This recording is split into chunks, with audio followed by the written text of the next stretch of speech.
انت كنت بتقول في مشاكل قديمة في السوق، ايه بقى المشاكل القديمة وقصتها ايه؟ سوق الزنيقة، انا بس لحظة كده كنت عايز بس انوه عن حاجة كده، ان هروب صدام وقصة ضبطه وازاي قتل دي هنجيها دلوقتي، بس انا عايز هنرجع لها دلوقتي، بس انا عايز نشرح القصة القديمة بتاعت السوق، الخلاف اللي حصل وبناء عليه حصلت بقى القصة بتاعت فرض السيطرة وصدام مسك ازاي السوق، هنرجع لها تاني. بس خلينا نشرح القصة التاريخية لسوق الزنيقة.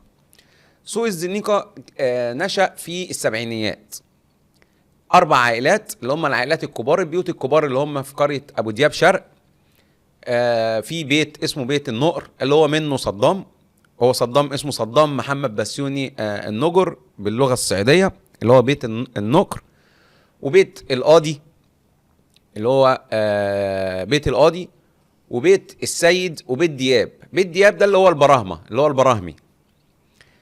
ال4 بيوت دول في السبعينيات اشتروا قطعة أرض وقالوا نعمل عليها سوق ليخدم أهل القرية، وسموه سوق الزنيقة. السوق ده كان بيفرش فيه مزارعين من القرية، وبعد كده اتطور شوية بقى يجذب مزارعين وتجار من قرى مجاورة، لأنه السوق الوحيد اللي كان في القرية وسوق كبير، فكان بيجذب التجار اللي موجودين حوالين قرية أبو دياب شرق، كانوا بيجوا يبيعوا فيه. فمع مرور الوقت قال لك بدل ما ناخد منهم إتاوات، لا احنا هنخليهم يدفعوا زي أرضية. الأرضية دي حاجة رمزية من البياعين، الحاجة الرمزية دي يساهموا بيها في تطوير القرية. يعني الفلوس اللي يلموها من السوق سواء مثلا كان مثلا يعني على سبيل المثال بيلموا من كل بياع جنيه، يلموا مثلا 200 جنيه يقول لك دي نحطها في صندوق، الصندوق ده نصرف منه على تطوير مدرسة، تطوير الوحدة الصحية، مسجد، وهكذا. أي خدمة لأهل القرية تطلع من فلوس صندوق. الصندوق. وفي نفس الوقت ما كانوش بيجبروا حد على دفع إتاوة، كانوا يعرفوا حتى المزارع احنا والله ده صندوق مساهمة للقرية عندنا، فانت مقابل اللي انت بتقعد في الارض عندنا بتيجي احنا محددين لك مكان وبنأمنه، والسوق منظم، بننظم لك السوق، فانت بتدفع حاجة بتساهم فيها على خدمة القرية. وفضلت الامور مستمرة كده لفترة كبيرة الى ان جاء محمد بسيوني النقر اللي هو والد صدام. دخل القصة دي، بدأ هو يلم الفلوس من التجار اللي هم بيعرضوا بضاعتهم. واول شيء يخش فيه كان في الفترة دي بيبنوا مسجد اسمه مسجد الزنيقة، وزودوا المساهمات. يعني مثلا كان بيدفع جنيه يقولوا طب ادفع جنيه ونص عشان نبني المسجد، وكانت البياعين طبعا بتعمل ده بحب، اللي هم هيبنوا مسجد وبيساهموا في بناء المسجد. وبالفعل انشأوا المسجد. وبعد الانتهاء من موضوع المسجد محمد بسيوني فضل مستمر في جمع التبرعات، وتحولت من التبرع اتاوه لأرضية، باللغة بقى اتاوة او أرضية او يعني قيمة بتدفع على ان انت تقعد وتبيع، تيجي من بره يفرشوا لك الفرش وتبقى مؤمن. ومين اللي ماسك العملية التنظيمية دي؟ محمد بسيوني اللي هو والد صدام. هنا الموضوع كان الاول مشترك، كانت اهل القريه كلهم بيشرفوا على السوق.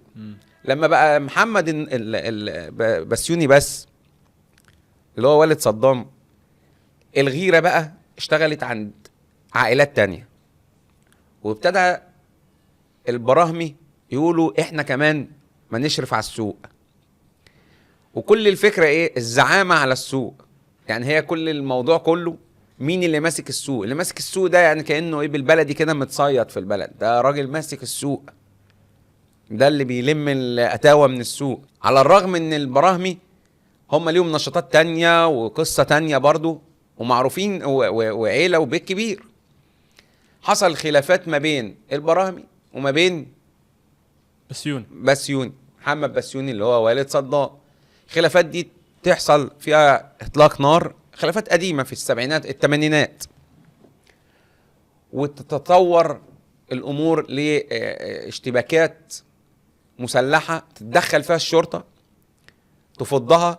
واثناء ضبط عناصر من عيله البراهمي بيتم التعامل مع الشرطه وبيتصاب ناس منهم باصابات بالغه ويمكن مؤثره في كبيرهم لحد الان، ويحصل انه يتم ضبط عنصر من البراهمه واتقبض عليه وخد 7 سنين حكم وقضاهم. تحصل خلافات ما بين العيلتين، خلافات على السوق، دايما السوق في النص. بتتطور القصة دي لحد ما بيموت محمد بسيوني وبيورث الخليفة بقى، الخليفة صدام اتوات السوق. خلاص صدام خد مكان والده ويقول لك انا اللي مسكت السوق، واشتغل في فرض الاتوات، واللي عملها بقى بشكل بقى مبالغ، لان هو اصلا خد بالك كان قلنا بيعمل ايه، بيشتغل في شغل تاني. خلي بالك صدام ده من ضمن الحاجات اللي عملها سرق القضبان بتاعت القطار قصب السكر. انت عارف عندنا في جنة في القطر بتاع قصب السكر في موسم بيمشي في وسط القرى، في وسط البيوت وفي وسط القرى. القطر ده بيحمل يا جماعه القصب السكر ويوديه لمصنع نجا حمادي. قصب السكر شال القضبان بتاع القطر، جبروت، باعوا الحديد بتاع القطر. انت متخيل؟ يسرق الكابلات الكهرباء زي ما قلنا، كابلات الكهرباء، كابلات اللي خاصه بمحطات الميه. هو كان عايز يصيد، كان عايز يصيد وخلاص. عندهم حته السرقات دي يعني ايه اساس. لو زي ما انت بتقول ان اي عنصر كده زي كده بيبقى عاوز يصيد ويعني اسمه يسمع اكتر. بالظبط. حتى زمان كان في الصعيد يمكن كان استاذنا استاذ خالد امين مدير تحرير الجمهوريه كان بيحكي لي، يقول لي ايه، كان زمان اللي كان عايز مثلا يقلد الخط يقول لك مشهورين جدا بالسرقات. يعني انت طالما سرقت، اللي يسرق ده مش موضوع اللي هو يعني فكره ان هو حرامي، لا، الموضوع اللي هو انا سرقت بيت فلان يبقى انا كاني كده عارف انت ايه، علمت على بيت فلان. انا حرام محدش يقدر يجي جنبي. عارف انت اللي هو ايه، مشروع خط. مشروع خط. كانوا بيقلدوا الخط زمان.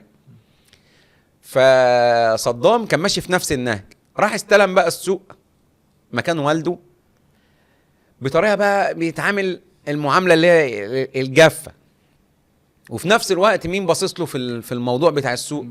البراهمي مركزين معاه. اقرب فرصه هتحصل لصدام، لو اتحبس صدام النهارده احنا هنمسك السوق مكانه. فاصبح صدام على طول على اهبه الاستعداد للبراهمي، جاهز على طول. خد بالك هو ما فيش اعداء ما بينه وبين التجار. التجار دول ناس غلابه جدا بتوع السوق، وناس بتيجي من قرى مجاوره، فهيجوا مسلحين، ناس جايه تبيع شويه بطاطس شويه فاصوليا بتاع. فكل استعداداته وقوته اللي هو فيها وعصابته عشان يواجه مين؟ الخلاف القديم خالص اللي ورثه عن والده، تمام، اللي هم البراهمي.